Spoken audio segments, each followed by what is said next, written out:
안녕하세요. 삶의 깊이를 더하는 이야기 채널입니다. 오늘 우리가 함께 나눌 이 이야기가 여러분의 마음에 작은 위로와 성찰의 시간을 선물하기를 바랍니다. 잠시 시간을 내어 구독과 좋아요를 눌러주시면 이처럼 의미 있는 이야기를 더 많은 분들과 나눌 수 있는 큰 힘이 됩니다.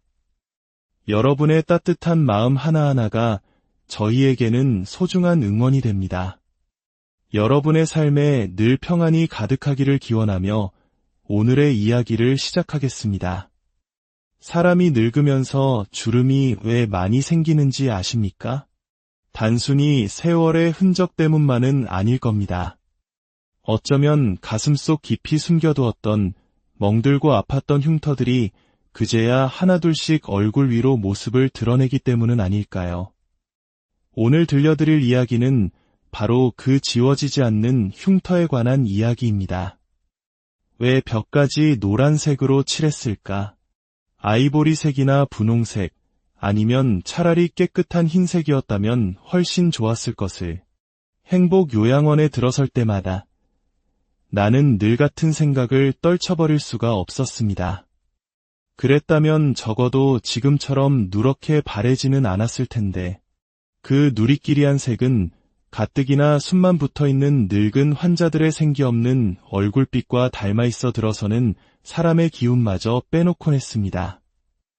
입구 데스크에 앉아있던 사무직원이 나를 알아보고 인사를 건넸습니다.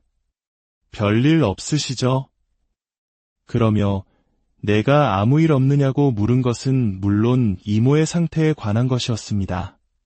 지난 4년 동안 매주 토요일이면 기계처럼 반복해서 묻고 또 들어온 대답이었죠.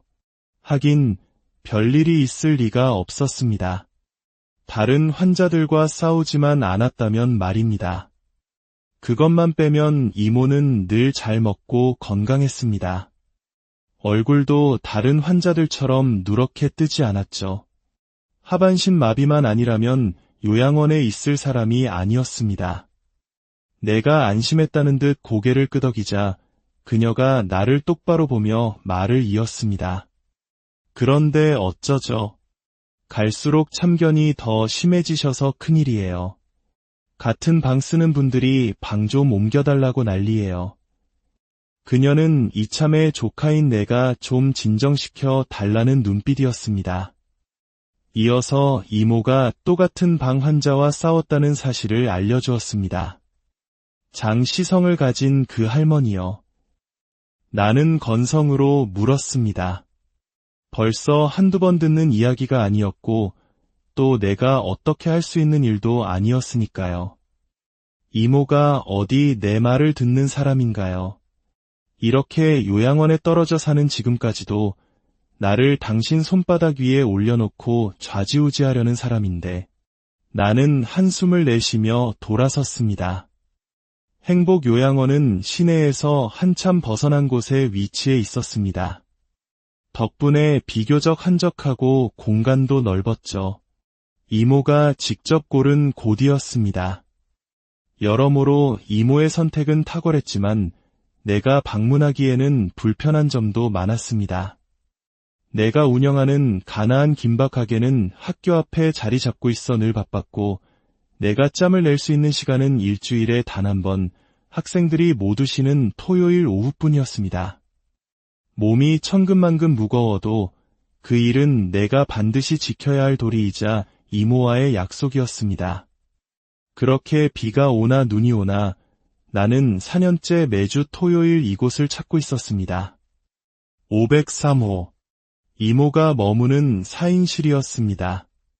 출입문을 밀고 들어서자마자 나는 먼저 다른 침상에 누워있는 환자들을 훑어보았습니다. 다행히 아직 얼굴이 바뀐 사람은 없는 듯했습니다. 간혹 얼굴이 바뀌는 경우가 있는데 그건 대개 그 사이 죽음의 문턱을 넘었거나 아니면 사무직원의 말처럼 이모의 등살을 견디지 못해 방을 옮겼기 때문이었습니다. 왜 이제 와? 난 새벽부터 기다렸구만. 휠체어에 앉아 창밖을 보던 이모의 목소리엔 원망이 묻어 있었습니다. 토요일이니까 내가 찾아오는 것은 당연한 의무라는 뜻이 담겨 있었죠. 나는 대꾸 대신 미간을 찡그렸습니다. 가을로 접어들었는데도 방 안을 떠도는 지린내와 쿰쿰한 냄새는 여전했습니다. 방문객이 문을 열고 들어서면 그 냄새들은 마치 그때를 기다렸다는 듯 달려들어 얼굴을 찡그리게 만들었습니다. 하지만 정작 그 방에 누워있는 환자들은 아무것도 느끼지 못하는 듯했습니다. 늙으면 코의 기능도 함께 늙어버리는 걸까요? 누런 벽지 때문인지 이모의 얼굴은 지난주보다 더 좋아진 듯했습니다. 머리카락은 하얗게 새었고 광대뼈가 툭 붉어진 얼굴에는 굵은 주름이 지도를 그리고 있었지만 눈빛만큼은 아직도 60대 못지않게 또렷했습니다. 누가 봐도 80 넘은 노인이라고는 믿기 어려울 정도였죠. 지난주보다 살이 좀 찐 것 같은데. 살은 무슨, 죽지 못해 사는데. 죽지 못해 산다면서도 이모는 어느새 내가 풀어놓은 김밥을 입에 넣고 오물오물 씹기 시작했습니다. 틀니를 잃어버린 뒤로는 늘 잇몸으로 씹는데도 불편하지 않은 모양이었습니다. 옛날 버릇대로 오른손 엄지와 검지로 김밥을 집어 입에 넣었습니다. 굳은 살이 박힌 뭉툭한 손가락마디. 젊을 적 저 손으로 갈치와 고등어 상자를 번쩍번쩍 들어 올렸었죠.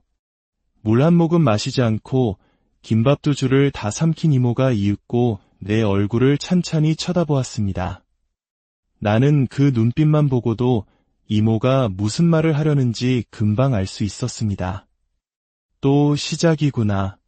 나는 먼저 손사래를 쳤습니다. 없었어. 아무 소식 없었어. 이모의 첫 물음은 언제나 똑같았고 내 대답 역시 늘 똑같았습니다. 어디로 갔을까, 그놈은. 글쎄, 나는 말을 얼버무렸습니다. 이모가 묻는 것은 혹시라도 일주일 사이에 그 아이의 소식이 없었느냐는 것이었습니다. 하지만 그건 이모가 모르고 하는 소리였습니다. 26년 전에 자취를 감춘 아이. 지금 설령 살아있다 하더라도 어떻게 이곳을 알고 찾아올 수 있겠습니까? 그 사이 동네의 지형은 물론 주소까지 바뀌었고 아이가 살던 단층 양옥집도 3층짜리 다세대 주택으로 변해버렸는데 더구나 그 아이는 태어날 때부터 발달 장애가 있어 지적 수준이 6살에 머물러 있던 아이가 아니었던가요? 내 대답이 신통치 않자 이모의 얼굴은 금세 굳어졌습니다. 그것 또한 언제나 같은 현상이었습니다. 잠시 후 요양보호사가 휠체어를 가지고 올라왔습니다. 나가실 거죠? 그녀는 늘 눈치가 빨랐습니다. 토요일이면 내가 나타나고 나타나면 을에 이모를 데리고 산책을 나간다는 것을 알고 있었죠. 요양보호사는 내가 해야 할 번거로운 외출 허가 절차를 대신 처리해준 셈이었습니다. 그런데도 이모는 그녀를 싫어했습니다. 쓸데없는 것까지 간섭한다는 이유에서였죠. 하지만 나는 알고 있었습니다. 그것은 그녀가 맡은 일이었습니다. 이모가 아주 작은 것을 꼬투리 잡아 다른 환자들과 싸우려 할 때 그녀는 그걸 막아야만 했습니다. 그날도 마찬가지였습니다. 휠체어를 타기 위해 잇몸을 일으키면서도 이모는 눈살부터 찌푸렸습니다. 요양보호사가 무릎 담요를 덮어주며 잘 다녀오라고 인사를 건넬 때도 대꾸조차 하지 않았습니다. 아이가 사라진 것은 사실 내 책임이라고 해도 과언이 아니었습니다. 이모가 새벽 시장에 나가면 그때부터 아이는 온전히 내 차지가 되곤 했습니다. 학교가 끝나면 나는 곧장 집으로 달려가 아이를 돌보는 아주머니와 교대해야 했습니다. 10살짜리가 아기를 돌보는 일은 결코 만만치 않았습니다. 제때 우유를 타서 물리고 기저귀를 갈고 잠투정이 심한 아이를 업어서 재워야 했습니다. 저녁 무렵 생선을 팔고 지쳐 들어온 이모는 늘 아기보다 먼저 쓰러져 코를 골기 일쑤였고 한밤중에도 아기가 울면 그 뒤치다꺼리는 또 내 목이었습니다.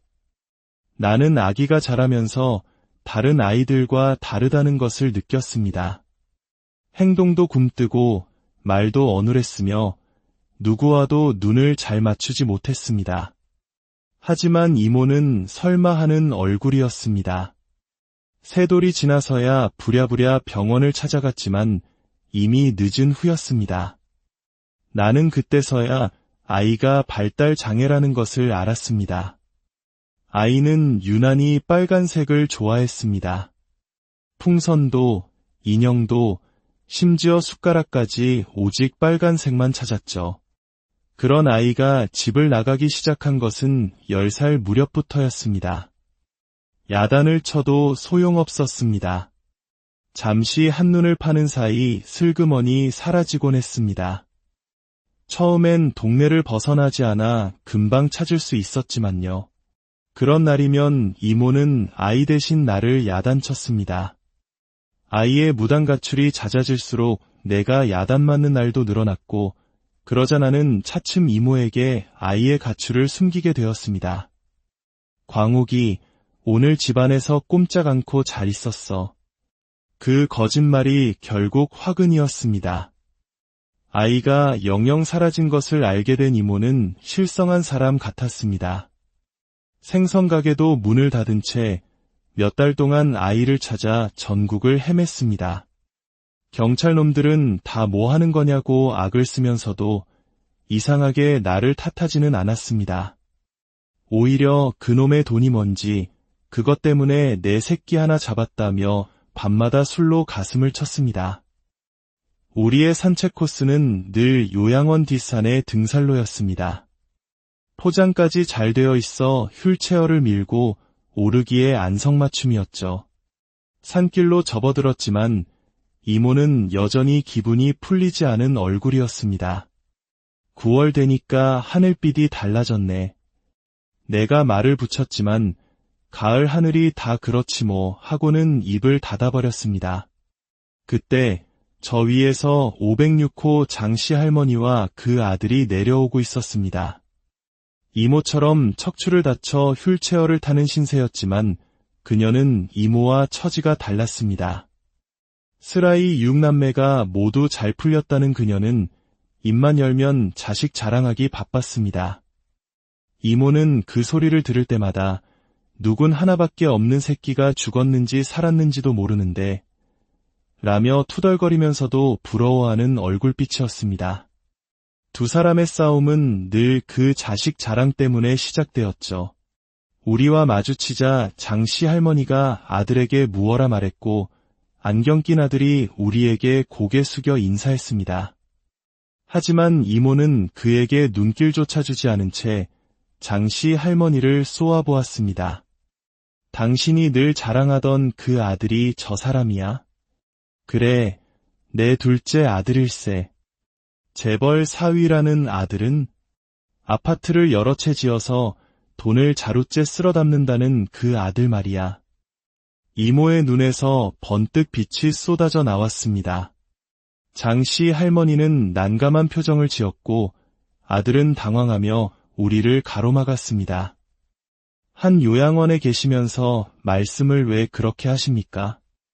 그러나 이모는 물러서지 않고 이번엔 아들을 공격했습니다. 얼마나 버는지, 사는 데가 강남이 맞는지 형사처럼 꼬치꼬치 캐물었습니다. 10분이 넘도록 이어진 이모의 일방적인 질문 공세에 결국 장씨 할머니는 울상이 되었고 아들은 거친 숨을 몰아쉬었습니다. 그제야 이모는 만족한 듯 돌아섰습니다. 됐어요. 당신 어머니가 하도 자랑을 해대기에 정말 그런가 한번 물어본 거니까 오해는 말아요. 등 뒤로 그녀가 아들에게 패기는 옛날에 시장 바닥에서 생선 장수하던 할망구라더니 누구도 못 말려 하고 말하는 소리가 들렸지만 다행히 이모는 듣지 못한 듯했습니다. 그때부터였습니다. 이모의 기분이 풀린 것은 싸가지 없이 자랑은 속이 다 시원하네. 그렇지? 이모는 전망대로 가는 동안 줄곧 혼자 피식피식 웃으며 중얼거렸습니다. 이곳 요양원에 수용된 환자들은 대부분 평범하지 않은 삶을 살아온 사람들이었습니다. 평생 농사만 짓다 자식들에게 버려진 사람, 남편의 바람기 때문에 평생 속 끓이다 지붕에서 떨어져 들어온 사람, 사업하는 아들이 재산을 탕진해 길거리에 나앉았다가 풍을 맞아 들어온 사람, 대부분은 가족들에 의해 반강제로 들어온 경우였습니다. 하지만 이모는 달랐습니다. 화물차 꼭대기에서 생선을 내리다 떨어져 하반신이 마비되었지만 스스로 생선 가게를 정리했고 스스로 장애인 등급을 받았으며 스스로 이곳 행복요양원을 선택했습니다. 내가 울면서 말렸지만 소용없었습니다. 오히려 그래야 내가 요양원에 다달이 60만 원씩 넣어줄 것 아니냐며 웃었습니다. 어쩌면 이모는 나의 부담을 스스로 덜어준 사람이기도 했습니다. 산자락을 타고 내려오는 바람이 제법 서늘했습니다. 어느새 발길에 낙엽이 채였습니다. 하긴 이 세상에 사연 없는 사람이 어디 있을까요? 그렇게 보면 내 삶 또한 평탄했다고는 할 수 없었습니다. 나는 태어나면서부터 이모와 함께 살았습니다. 어머니가 나를 억지로 떠맡긴 탓이었죠. 나는 어렸을 때 이모가 내 엄마인 줄 알았습니다. 어머니가 스스로 목숨을 끊었다는 것을 알게 된 것은 초등학교에 입학할 무렵이었습니다. 불쌍한 년, 죽기는 왜 죽어? 그게 무슨 흠이라고. 지금 살아있으면 얼마나 좋아. 자기 딸 학교 가는 것도 보고. 서류를 작성하며 이모가 내뱉던 혼잣말을 나는 지금도 잊을 수 없습니다. 내가 15이 되었을 무렵 이모는 술에 취해 비로소 어머니의 죽음에 대해 말해주었습니다. 내 엄니는 상사병에 걸려 죽은 거야. 그것도 아주 못된 사랑병. 사랑을 해도 절대로 내 엄니같이 지랄 맞은 사랑은 하면 안 돼. 알았지? 이모의 동생이었던 내 어머니는 똑똑하고 예뻤다고 합니다. 이모는 그런 동생을 뒷바라지하는 것이 인생의 낙이었다고 했습니다. 그러나 어머니는 중학생 가정교사로 들어간 집의 큰아들과 사랑에 빠졌고 나를 임신했으며 결국 그 집에서 쫓겨났습니다. 그 후로도 밤마다 그 남자를 잊지 못해 눈물을 흘리다가 끝내 극단적인 선택을 했다고 합니다. 이상하게도 그 말을 들으면서 나는 아무런 감흥이 일어나지 않았습니다. 어머니가 그립다거나 보고 싶다고 생각한 적도 없었습니다. 다만 이모가 이따금 내 얼굴에서 어머니가 보인다고 할 때마다 깜짝 놀라곤 했습니다.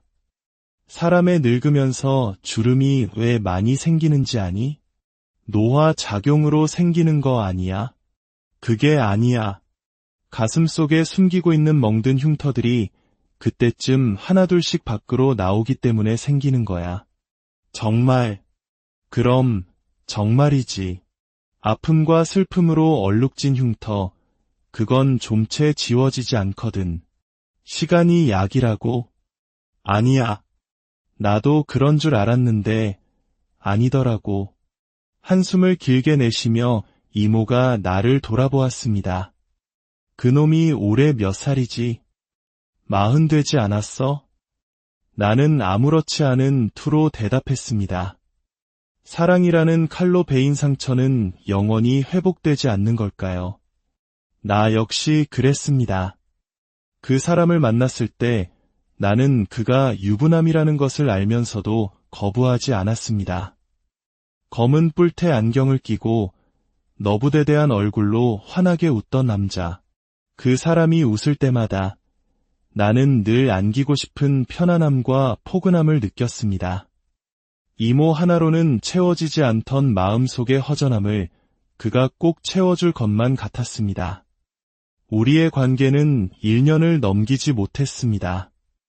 내가 그와 함께 가출하자 이모는 기어코 나를 찾아내 집에 가둔 뒤 그의 아내를 찾아가 모든 것을 폭로했습니다. 내가 다시 그를 찾아갔을 때 그는 이미 유학을 떠난 뒤였습니다. 허망했고 원망스러웠습니다. 죽고 싶다는 생각도 여러 번 했습니다. 하지만 나는 어머니의 전철만큼은 밟지 않겠다고 이를 악물고 참아냈습니다. 이모가 버릇처럼 하는 말, 내 엄니 핏줄을 꼭 닮았다는 말을 듣는 것이 세상에서 제일 싫었기 때문입니다. 점심 식사를 마치고 이모를 방에 데려다주는 것이 내 토요일 일정의 마지막 순서였습니다. 이모는 낮잠을 즐겼고 나는 이모가 잠들 때까지 발치에 앉아 다리를 주물러 주곤 했습니다. 그때였습니다. 옆 침상 환자를 찾아온 가족의 아이가 뛰어놀다가 초코우유가 담긴 컵을 이모의 침상에 쏟고 말았습니다. 나는 아차 싶었습니다. 이모의 성격상 한바탕 난리가 날 것이 분명했습니다. 아이의 부모는 어쩔 줄 몰라 하며 연신 미안하다고 사과했습니다. 그런데 눈을 뜬 이모의 반응은 의외였습니다. 뭐, 그럴 수도 있는 거지요. 애들이 다 그렇죠. 뭐, 걱정 마세요. 이불이야 갈면 되니까. 이모는 울먹이는 아이를 오히려 다독이며 활짝 웃기까지 했습니다. 나는 그 순간 이모가 그 아이에게서 26년 전 잃어버린 그 아이를 떠올린 것은 아닐까 생각했습니다. 얼마 지나지 않아 이모의 코 고는 소리가 들려왔습니다. 나는 손길을 멈추고 잠든 이모의 얼굴을 들여다보았습니다.